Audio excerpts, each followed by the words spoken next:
नमस्कार प्यारे विद्यार्थियों। एम क्लासेस के आपके अपने इस YouTube चैनल पर मैं भानु प्रताप एक बार फिर से आप सभी का हार्दिक स्वागत करता हूं। तो आज की इस वीडियो के अंदर हम CITS रेगुलर एग्जाम देने वाले विद्यार्थी जो IIT सेकंड ईयर के रेगुलर एग्जाम दे रहे हैं उन सब के लिए मैं एक बेहतरीन प्रश्नों की श्रृंखला लेकर आ रहा हूं और उम्मीद करता हूं मेरे द्वारा दिए गए इन प्रश्नों में से आपके एग्जाम के अंदर कुछ क्वेश्चन जरूर आ जाएं। 100% की गारंटी तो देखो हम ले नहीं सकते, लेकिन उम्मीद करते हैं कि कुछ ना कुछ प्रश्न या उसी तरीके के प्रश्न आपके सामने जरूर प्रस्तुत होंगे।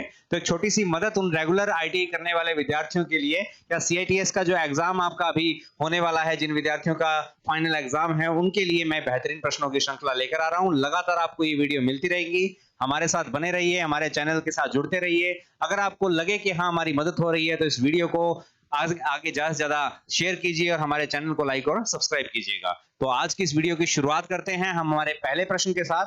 तो आज का जो हमारा पहला प्रश्न है बहुत ही आसान, बहुत ही सिंपल सा क्वेश्चन आपके सामने लेकर आया हूं कि आच्छादित केबल के अचालक आवरण निम्न में से क्या गुण रखते हैं। आच्छादित केबल का मतलब है वो केबल जिसके ऊपर आवरण चढ़ा हुआ है, उस आवरण के पास क्या क्या गुण होने चाहिए। तो उस आवरण के पास क्या क्या गुण होने चाहिए, तो सबसे पहले ऑप्शनों पे गौर करेंगे। आज जो ऑप्शन आपके सामने मैं लेकर आया हूं वो ऑप्शनों की संख्या है आपकी 5। तो आपके सामने कुल जो ऑप्शन मिल रहे हैं वो 5 ऑप्शन के हैं, भी ध्यान रखना। तो 5 ऑप्शनों में चुनाव करना थोड़ा सा कठिन हो जाता है, लेकिन फिर भी हम मुश्किल हालात से जब आगे निकल जाएंगे तो सरल चीजें आपके लिए फिर चुटकियों का खेल रहेगी। तो पहले मुश्किल चीजें कर लेते हैं। तो सबसे पहला जो ऑप्शन है, अधिक यांत्रिक सामर्थ्य का होना चाहिए, मैकेनिकल स्ट्रेंथ का मान उस अचालक आवरण का अधिक होना चाहिए। तो बिल्कुल सही बात है, ये अचालक आवरण का यांत्रिक स्ट्रेंथ अधिक होना चाहिए। हमारा ऑप्शन ए बिल्कुल सही है। उच्च परावैद्युत सामर्थ्य, हाई डाइलेक्ट्रिक स्ट्रेंथ का अचालक पदार्थ होना चाहिए ताकि वो केबल आपकी हाई वोल्टेज पर क्या कर सके, भी कार्य कर सके। दूसरा ऑप्शन भी सही है।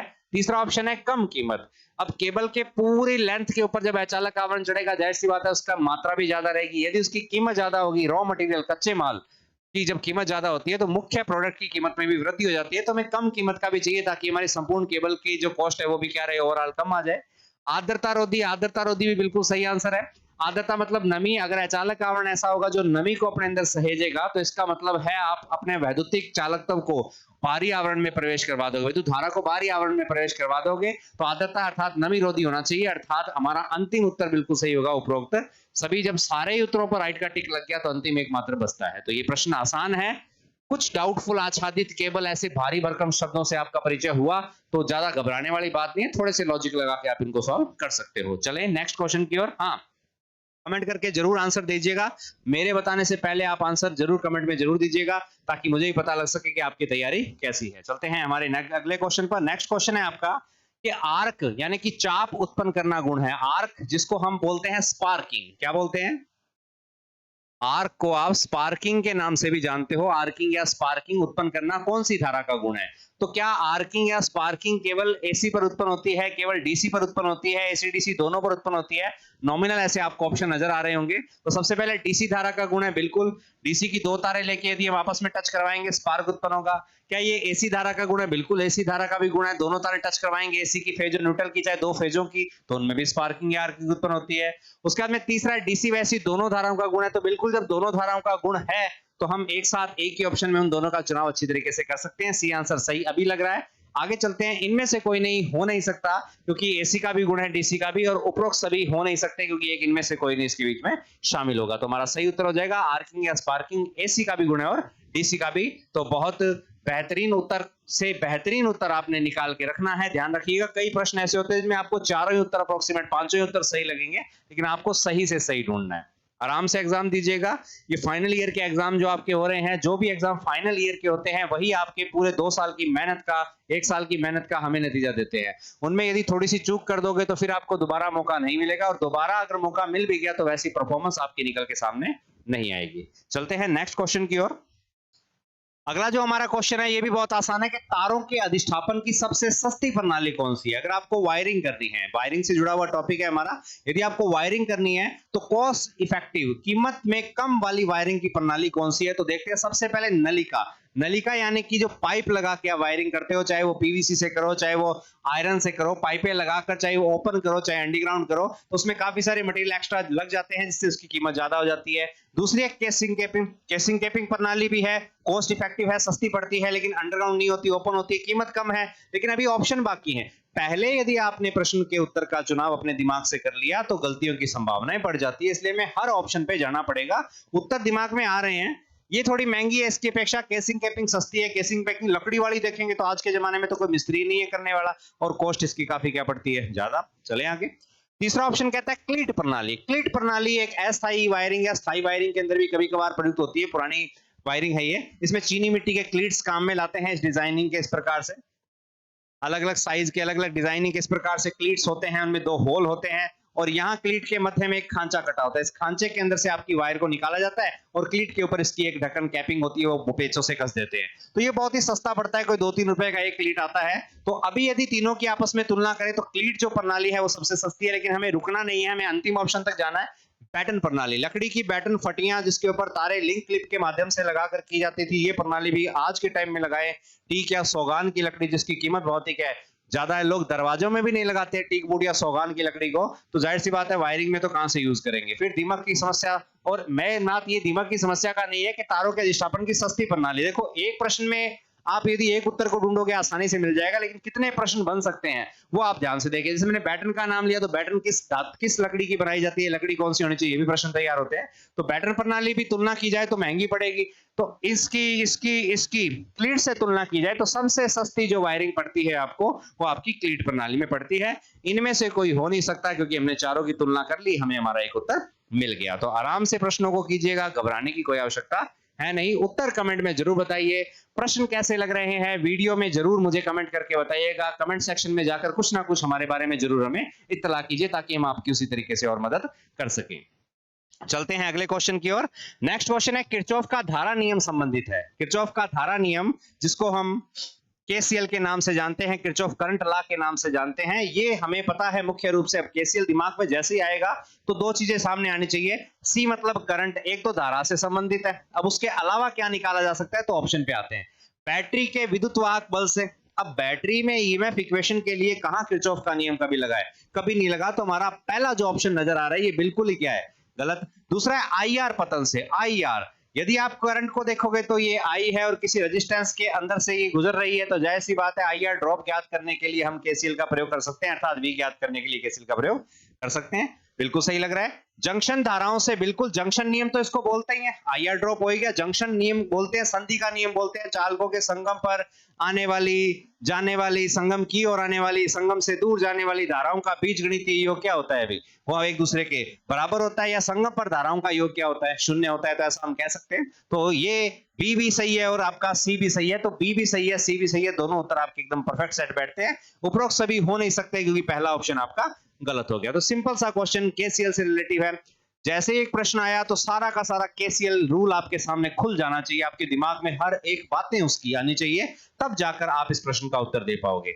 सभी विद्यार्थियों की एक खास बात है कि जब भी आप कोई एग्जाम देते हो, जब भी आप पेपर देने जाते हो, कोई प्रश्न आपके सामने आ गया तो एक प्री डिफाइंड आंसर आपके दिमाग में होता है, पहले से प्रीफिक्स। क्वेश्चन पढ़ा, नॉर्मल क्वेश्चन था, आपने देखा कि आंसर इसका दिमाग में है, ऑप्शन में ढूंढने का प्रयास करते हो, आपको मिल जाता है, लेकिन आप बारीकी से बाकी ऑप्शनों को इग्नोर कर देते हो। इस बात में बारीकी रखनी पड़ेगी कि आप बाकी ऑप्शनों को इग्नोर नहीं करोगे, उनको भी साथ लेके चलोगे, तब जाके आपका जो एग्जाम है वो बढ़िया तरीके से आपका क्लियर हो पाएगा। चलें नेक्स्ट क्वेश्चन की ओर।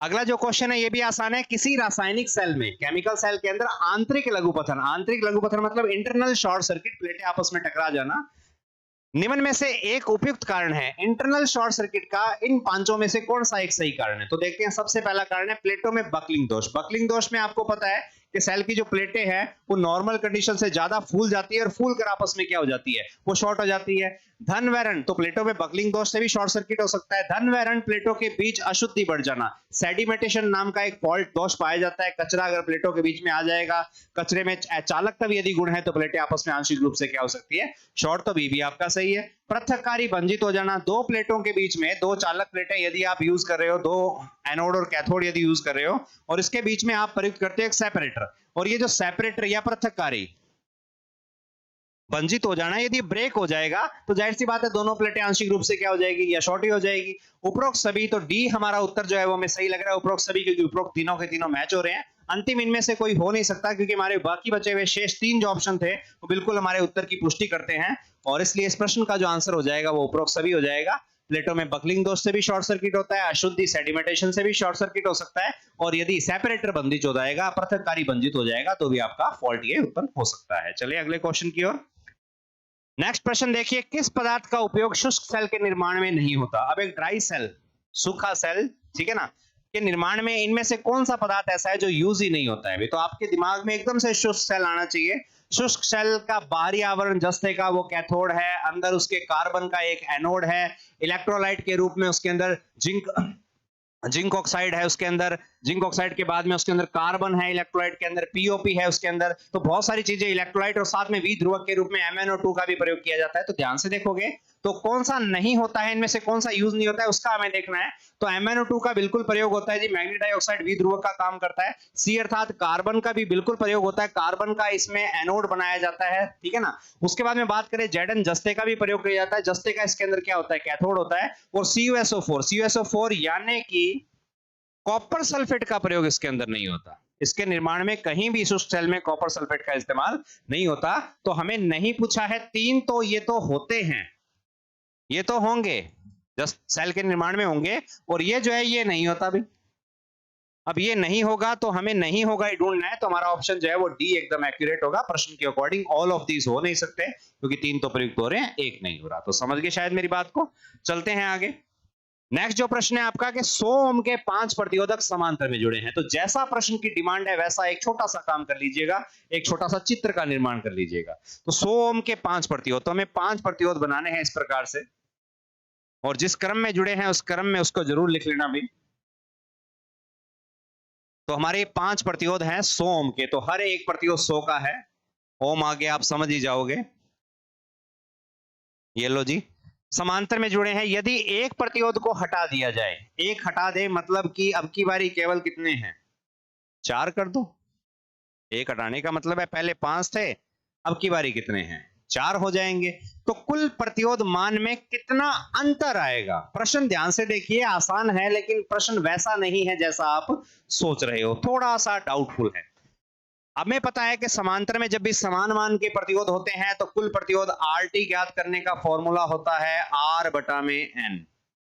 R बटा में N, R एक प्रतिरोध का मान, N प्रतिरोधकों की संख्या। जब 5 जुड़े थे तो कुल प्रतिरोध था आपका 100 बटा में 5, यानी कि 20 ओम। जब 5 थे तो कितना था, 20 ओम। अब जब यही एक हटा दिया, 4 रह गए हैं 100 के, तो इस बार जो रेजिस्टेंस आपका RT आएगा वो आएगा 100 बटा में 4, यानी कि इस बार आपका उत्तर आया कितने ओम, 25 ओम। तो पहले था 20 ओम जब 5 थे, अब आया 25 ओम जब कितने रह गए, 4 रह गए। तो प्रश्न क्या कह रहा है, प्रश्न कह रहा है कि 100 ओम के 5 प्रतिरोधक समांतर में जुड़े हैं, यदि एक प्रतिरोध को हटा दिया जाए तो कुल प्रतिरोध मान में कितना अंतर आएगा।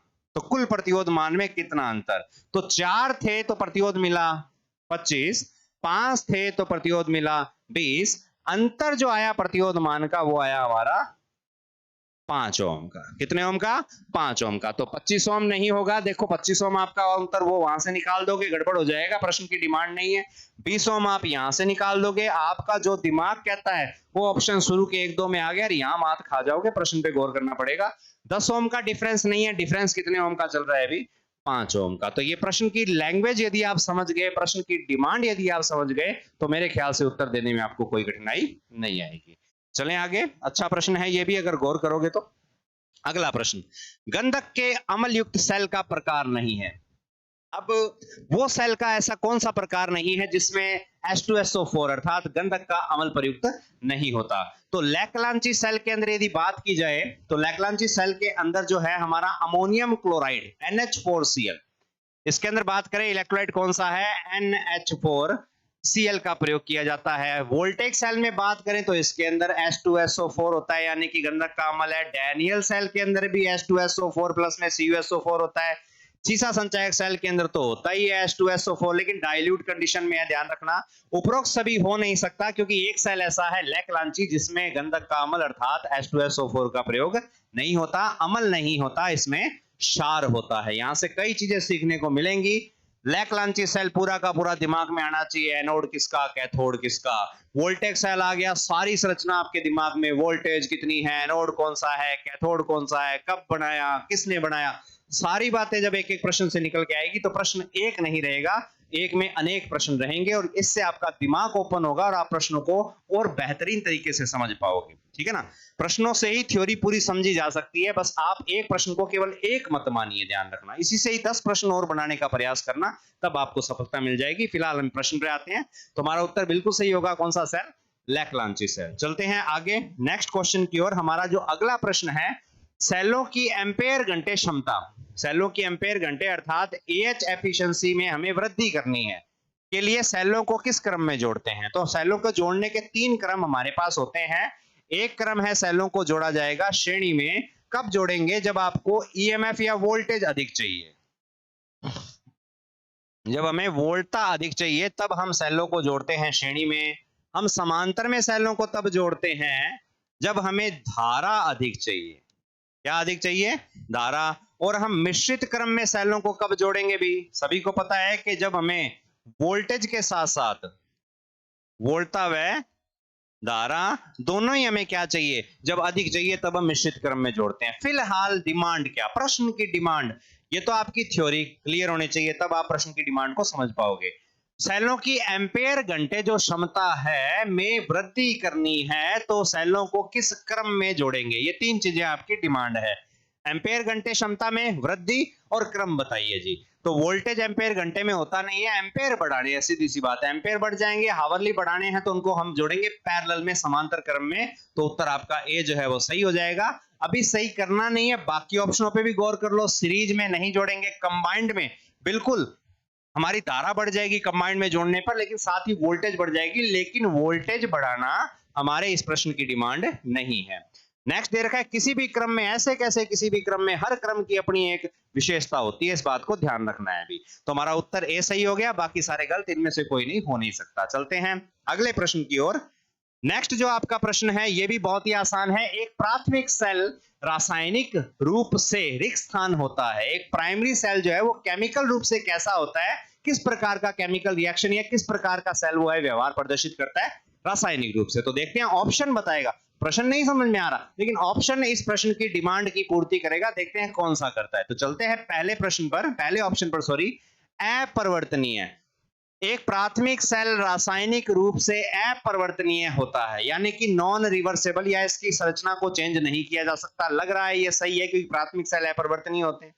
परिवर्तनीय यानी कि रिवर्सेबल केमिकल रिएक्शन, बारी बारी से अपने पदार्थों को इंटरचेंज करते हैं, जैसे कि सेकेंडरी सेल करते हैं। लेड एसिड सेल के अंदर चार्जिंग डिस्चार्जिंग में पदार्थ बारी बारी इंटरचेंज होते हैं, लेकिन प्राइमरी सेलों में ये प्रक्रिया है परिवर्तनीय रहती है। फिलहाल के लिए हम इस पे टिक लगा सकते हैं, हमारा उत्तर सही हो ये जरूरी नहीं है क्योंकि अभी भी ऑप्शन पड़े हैं हमारे पास।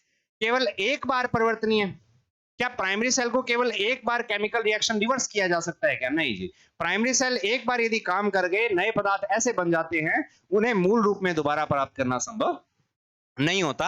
तो ये भी हमारा उत्तर गलत हो जाएगा, परिवर्तनीय होते नहीं है। एक बार का मतलब नहीं है, जब एक बार नहीं है तो 10 बार हो नहीं सकते, अनंत बार का तो फिर कोई सवाल ही नहीं उठता। तो अपरिवर्तनीय केमिकल रिएक्शन होता है, रासायनिक रूप से इनकी क्रियाएं अभिक्रियाएं परिवर्तनशील नहीं होती। ये इस प्रश्न की डिमांड है और ये इस प्रश्न का उत्तर आ जाएगा। चलें आगे नेक्स्ट प्रश्न की ओर। अगला जो प्रश्न है ये भी बहुत आसान है, लगभग सेलों के प्रश्न आपके सामने है। इलेक्ट्रोलाइसिस किस विद्युत की विशेषता है? इलेक्ट्रोलाइसिस किस विद्युत की विशेषता है सभी जानते हैं, ये एसी की विशेषता नहीं है, ये केवल किसकी है? डीसी की। लेकिन डीसी के भी तो कई प्रकार होते हैं, उन प्रकारों में बात करें तो कौन सी डीसी? तो देखते हैं ध्यान से। डीसी धारा की, बिल्कुल डीसी धारा की विशेषता है, बेधड़क इस पे आंसर लगा सकते हैं। प्रत्यावर्ती की नहीं है, संबंधित प्रत्यावर्ती जैसी कोई चीज होती नहीं है, संबंधित डीसी जरूर होती है, तो ये तो उलझाने के लिए दे दिया, ये भी गलत है। जया तरंगी है, जया तरंगी हो चाहे साइन वेव हो, स्क्वायर वेव हो, साटू तो मैटर नहीं करता। धारा की दिशा यदि बदल रही है तो केमिकल रिएक्शन रिवर्स हो जाएगा और सेल आपके सही ढंग से काम नहीं कर पाएंगे। समकोणीय भी प्रत्यावर्ती नहीं होती, तो दिश धारा एकमात्र इसके अंदर उत्तर आपका नजर आ रही है, हम लगा सकते हैं। तो बहुत ही सिंपल सा क्वेश्चन था। चलते हैं आगे और नेक्स्ट क्वेश्चन की ओर। अगला प्रश्न देखिए, यदि 20 सेकंड के लिए एक लाइट बल्ब को स्विच किया जाता है, एक बल्ब है उसको केवल 20 सेकंड के लिए हमने ऑपरेट किया, तो यह 2400 जूल, आंकड़ों पर मैं गोला बना देता हूं, 2400 जूल है, 20 सेकंड के लिए उसको स्विच किया है, ऊर्जा की खपत करता है। लैंप की शक्ति क्या है?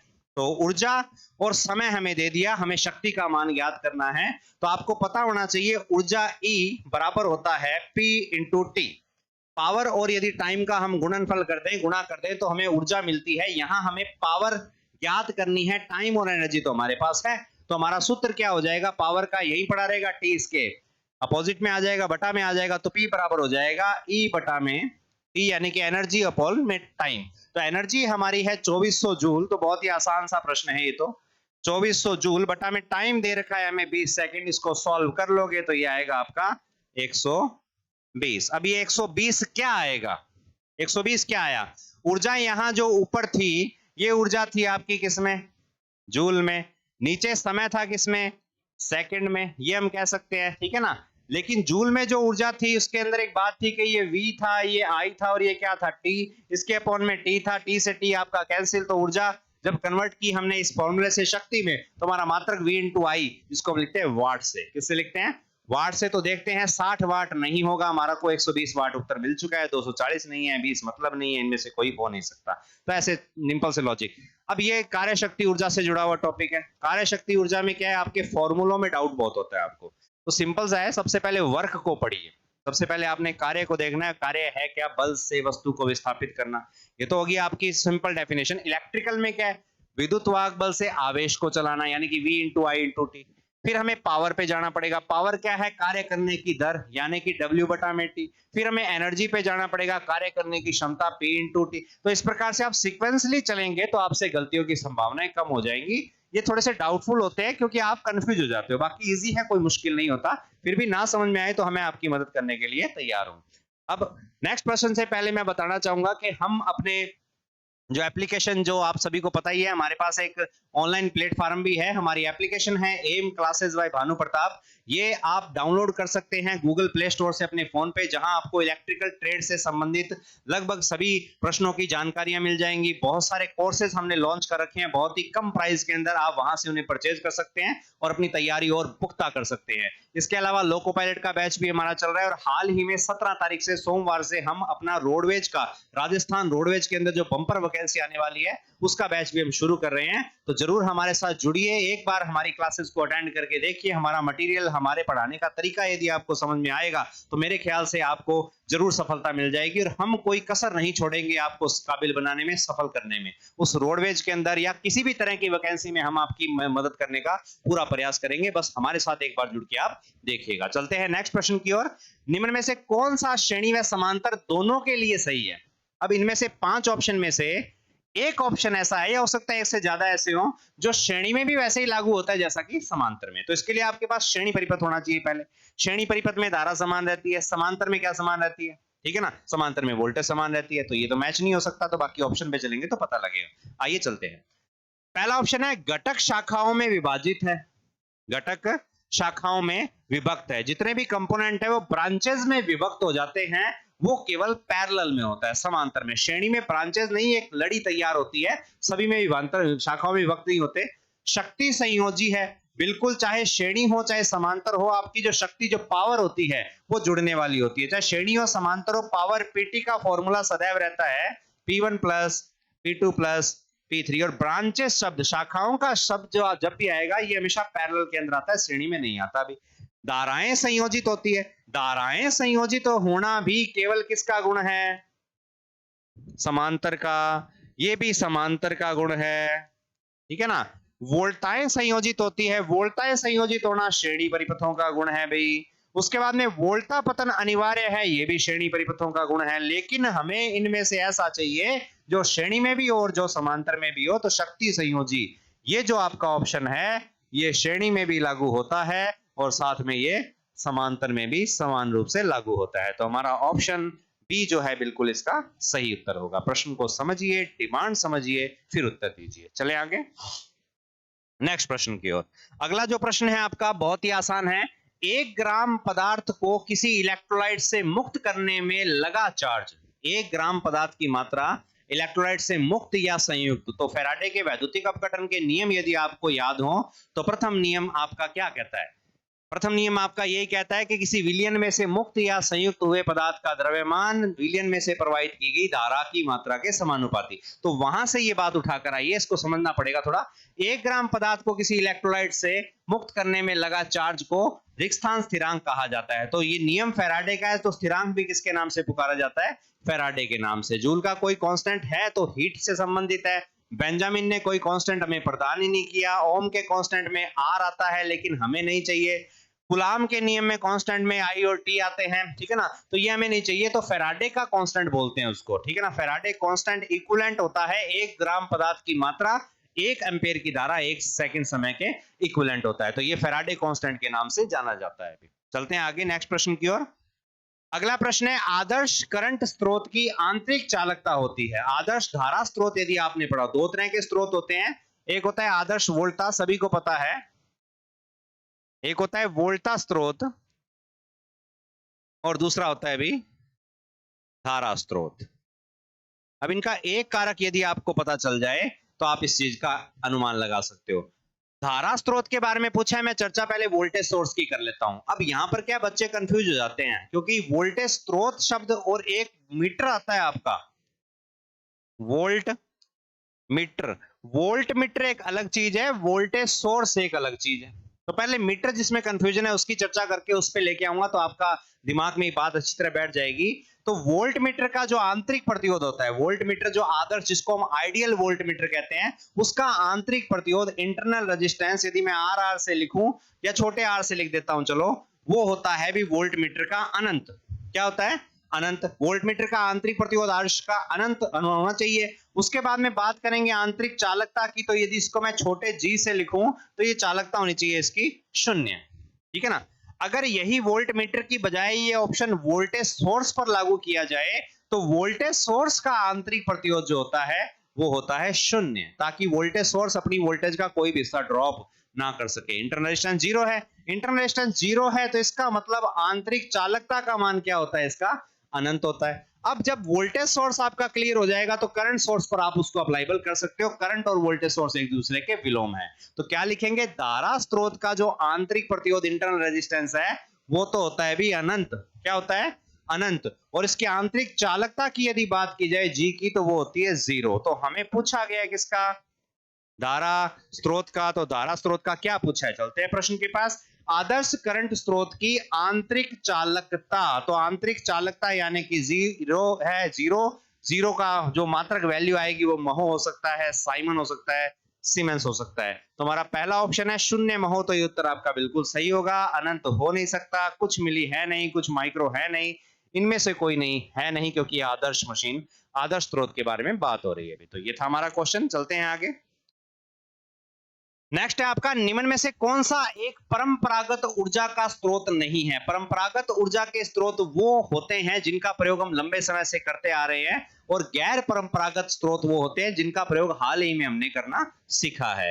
तो यहां पर प्राकृतिक गैस ऊर्जा का परंपरागत स्रोत है, कोयला भी ऊर्जा का परंपरागत स्रोत है, लेकिन परमाणविक ऊर्जा जो है वो ऊर्जा का परंपरागत स्रोत नहीं है। इसको हमने हाल ही में विखंडन, संलयन तो अभी सीख ही नहीं पाए हैं, विखंडन ही करके हम एनर्जी को बना रहे हैं, संलयन को कंट्रोल नहीं कर पा रहे हैं। कहते हैं 2030 के अंदर कई देश मिलकर एक ऐसा रिएक्टर बना रहे हैं जो संलयन पर आधारित होगा, ठीक है ना। उसमें बहुत ज्यादा एनर्जी रिलीज होगी, आगे किसी टॉपिक में जरूर चर्चा करेंगे। डीजल का प्रयोग भी हम करते आ रहे हैं। ए व सी दोनों हो नहीं सकते। हमारा उत्तर है परमाणविक ऊर्जा। तो एटॉमिक एनर्जी जो है वो ऊर्जा का एक परंपरागत स्रोत नहीं है, गैर परंपरागत स्रोत के अंतर्गत ये आता है। चलते हैं नेक्स्ट प्रश्न की ओर।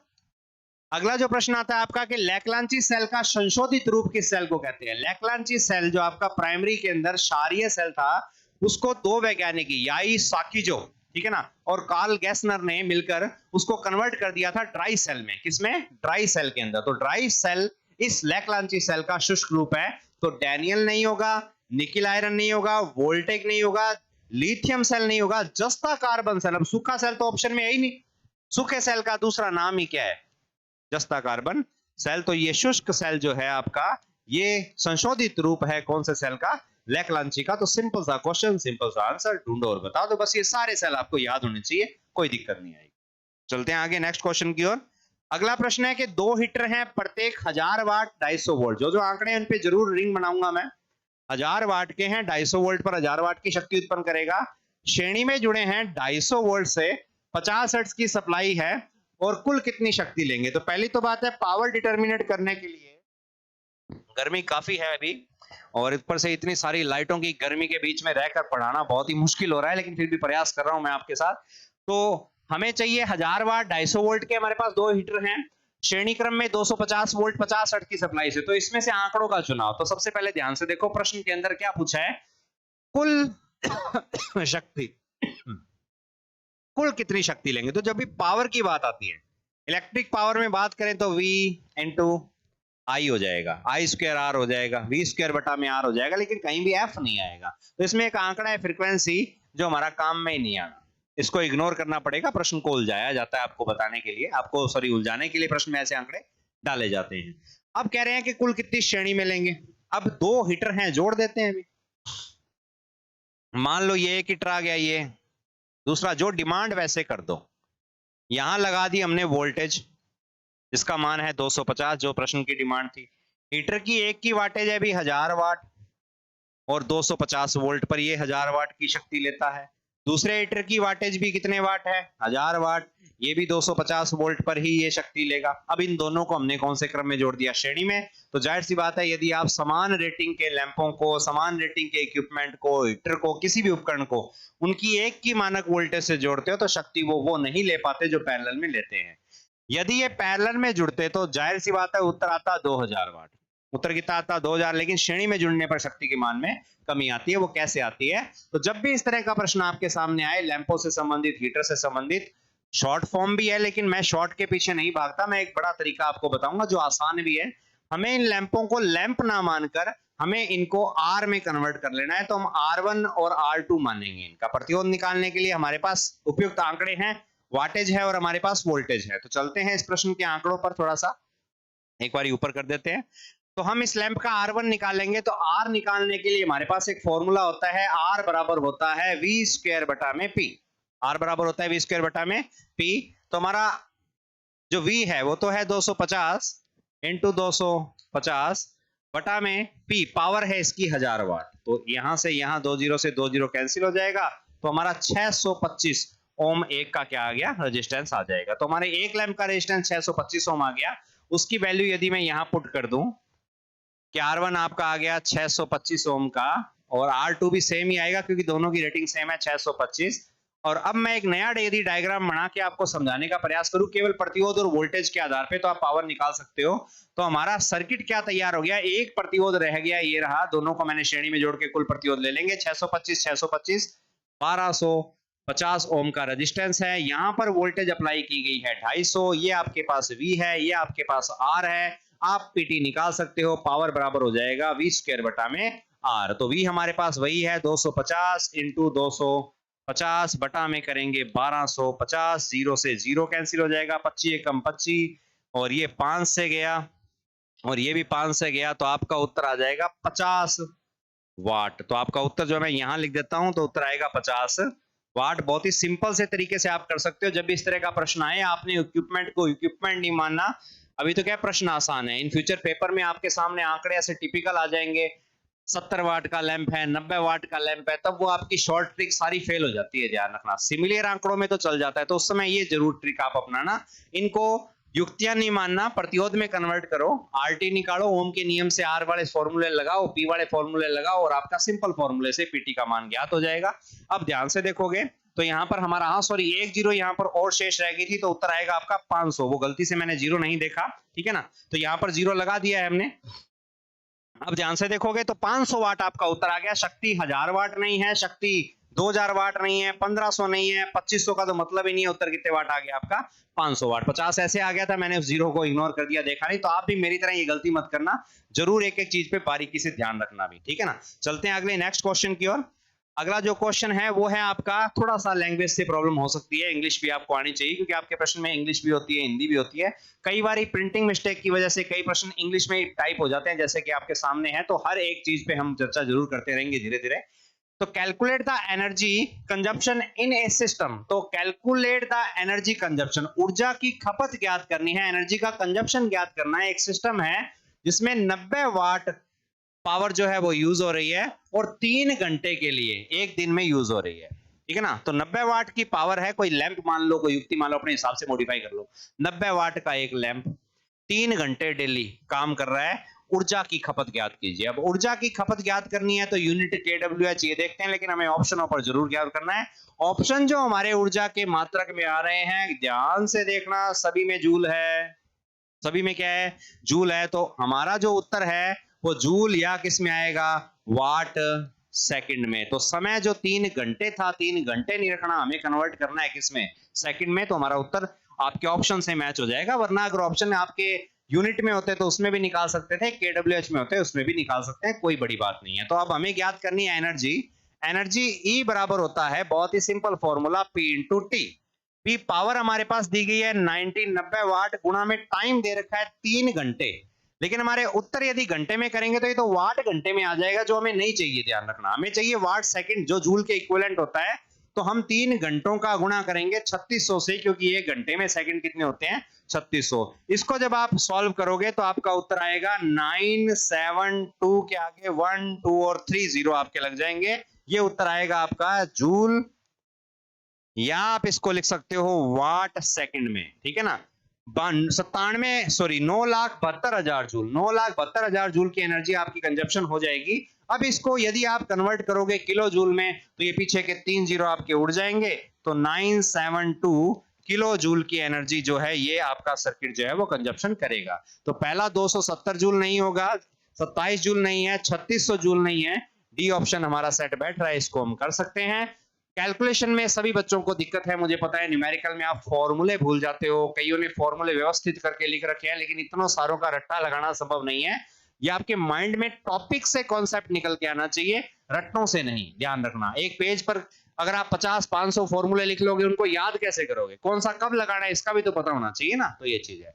चलते हैं हमारे आज के अंतिम प्रश्न की ओर। डेली मैं लगभग कोशिश करूंगा 20 प्रश्न आपको करवाऊं, प्रतिदिन एक वीडियो आपको जरूर देने का प्रयास करूंगा, लेकिन कई बार समय की कमी की वजह से मैं नहीं आ पाता। लंबे समय से बीच में मैं यूट्यूब से गायब हो जाता हूं, शायद आपको बुरा भी लगता होगा, लेकिन प्रयासरत रहूंगा कि आपकी मदद मैं करता रहूं। तो जब जब मौका मिलेगा जरूर हम मिलेंगे, और इसी प्रकार से मैं आपकी सहायता करता रहूंगा। यदि लगातार हमसे जुड़ना चाहते हैं तो आप हमारी application M classes by Bhanu Pratap download कर सकते हैं। आप हमारे बैच को ऑफलाइन भी अटेंड कर सकते हैं। उसको अटेंड करने के लिए आपके पास एक नंबर बोर्ड पे शो हो रहा है, इस नंबर पर हमारे ऑफिशियल नंबर है 87698396332 पे आप कॉल करके हमारे ऑफिशियल नंबर से हमारे सारे बैचों की जानकारी भी आप ले सकते हैं। तो आ जाइए ध्यान से।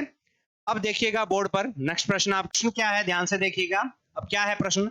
500 मीटर लंबी एक तार की लंबाई घटाकर 4 गुना कम कर दें। यदि हम लेंथ के बारे में रेजिस्टेंस की तुलना करें तो आर जो है वो डायरेक्टली प्रोपोर्शनल होता है एल के। हमारा जो लेंथ है वो कर दी 1/4, तो रेजिस्टेंस आर भी हो गया भाई 1/4, क्योंकि 4 गुना कम कर दी, प्रतिरोध भी 4 गुना कम हो जाएगा। ये तो पहली बात होगी। लंबाई घटाई कितने? 4 गुना, रेजिस्टेंस हो गया 1/4। तो पहले परिवर्तन से रेजिस्टेंस मिला आपको 1/4। ध्यान से देखिएगा। नेक्स्ट है जिससे उसका कटाक्ष क्षेत्रफल पहले से 3 गुना बढ़ गया। कटाक्ष क्षेत्रफल पहले से 3 गुना बढ़ गया। अब यहाँ एरिया की बात कर लेते हैं। रेजिस्टेंस का जो रिलेशन है एरिया से वो है 1 अपॉन में, यानी कि विलोमानुपात का, ये हम कह सकते हैं। अब जो एरिया हमारा कर दिया वो कर दिया गया है भी 3, 1/3, 3 गुना बढ़ाया, डायरेक्ट 3 लिख दो। अब एक रेजिस्टेंस तो 1/3 है, एक रेजिस्टेंस 1/4 है, तो नया रेजिस्टेंस क्या होगा? तो नया रेजिस्टेंस आर आपका इक्विवेलेंट हो जाएगा लंबाई के आधार पर 1/4, थोड़ा साइड में लिख देता हूं मैं।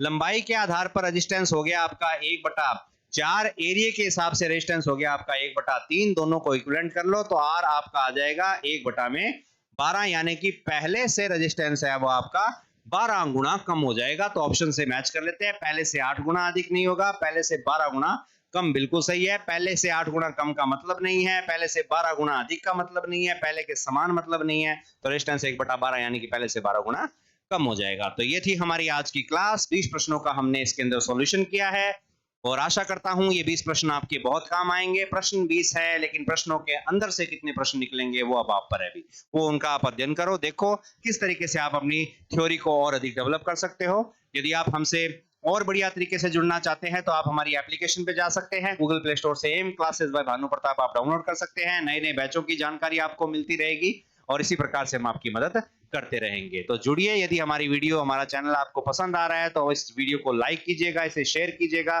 और यदि आपको लगे कि हम आपकी और मदद कर सकते हैं, आपको नए नए नोटिफिकेशन और मिलते रहे इसी प्रकार की, आपकी हम सहायता करते रहे, तो आप हमारे चैनल को सब्सक्राइब कर लीजिएगा। साथ ही साथ हमारे इस बैच के अंदर इस YouTube के प्लेटफॉर्म पर रीजनिंग की क्लासेस भी अवेलेबल है और धीरे धीरे करके हम ऑल सब्जेक्ट को इस प्लेटफॉर्म पर लेके आ रहे हैं। और हमसे जुड़िए और हर एक वैकेंसी के अंदर जो भी सब्जेक्ट आते हैं उसकी पूरी तैयारी हम आपको निःशुल्क इसके अंदर YouTube पे करवाते रहेंगे। और यदि आप बेहतरीन तैयारी करना चाहते हैं तो लगातार हमसे जुड़ते रहिए। तो मिलेंगे नेक्स्ट वीडियो में कुछ नए प्रश्नों के साथ। तब तक के लिए नमस्कार, जय हिंद, जय भारत।